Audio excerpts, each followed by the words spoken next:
C'est l'alliance des titans dans le monde de l'intelligence artificielle. OpenAI passe une commande géante de puces à l'américain AMD qui devient en même temps actionnaire du groupe. Il y a clairement des consolidation dans l'IA. Ouais, c'est ça, une course à la puissance de calcul qui est absolument dingue. Et d'ailleurs, on a vu que le titre AMD a pris 24% après l'annonce.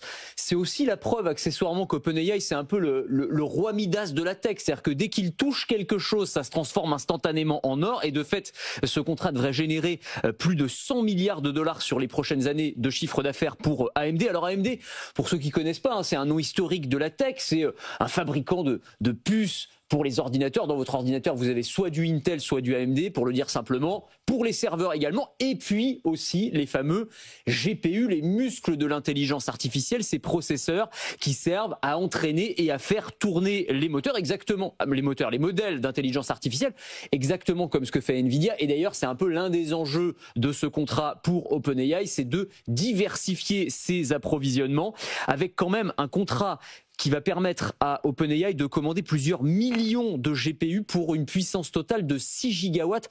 6 gigawatts, faut se rendre compte quand même, c'est la consommation d'électrique d'un pays comme le Portugal. C'est vous dire l'ampleur de ces contrats qui sont absolument massifs, avec en ligne de mire des IA toujours plus performantes, et notamment la fameuse IA générale, intelligence artificielle, super intelligence comme on dit, qui est le Graal de tous les géants technologiques, à commencer par OpenAI. Mais là, il y a celui-là, mais il y en a eu plein d'autres, des accords du même type. En fait, on devient presque blasé parce qu'il n'y a pas une semaine sans qu'il n'y ait pas un méga contrat, un méga partenariat qui soit annoncé. Il faut rappeler qu'il y a quelques jours seulement, Nvidia a annoncé investir 100 milliards dans OpenAI, avec à la clé la construction de data centers pour une puissance totale de 10 gigawatts. On a aussi le fameux projet Stargate avec OpenAI et Oracle qui ont signé un contrat à 300 milliards il y a quelques semaines. On peut aussi citer Prometheus, même les noms, ça fait vraiment projet colossal, qui est un projet de Meta qui vise là aussi à atteindre l'IA générale avec des clusters de data centers qui seraient aussi grands que Manhattan, et avec aussi des recrutements à grands coûts de centaines de millions, enfin des recrutements de chercheurs en IA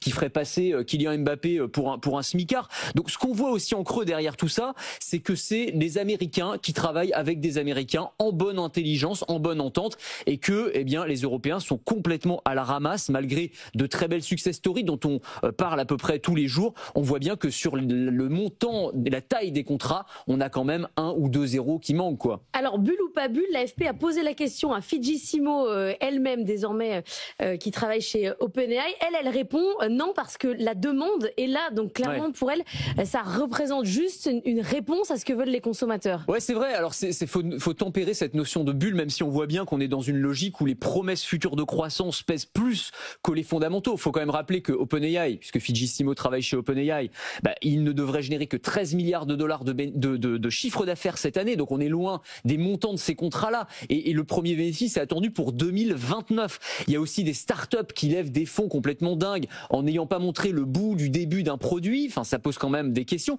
Il y a Sam Altman et Jeff Bezos qui ont parlé récemment, qui ont dit effectivement, il y a une bulle dans l'intelligence artificielle. En revanche, c'est pas une bulle financière, c'est une bulle industrielle. Et la nuance est très importante parce que ça veut dire que derrière, oui, il y a probablement des investisseurs qui vont y perdre des plumes parce qu'il y a des projets qui sont complètement surévalués, parce qu'il y a de l'IA washing dans lequel des investisseurs vont se faire avoir.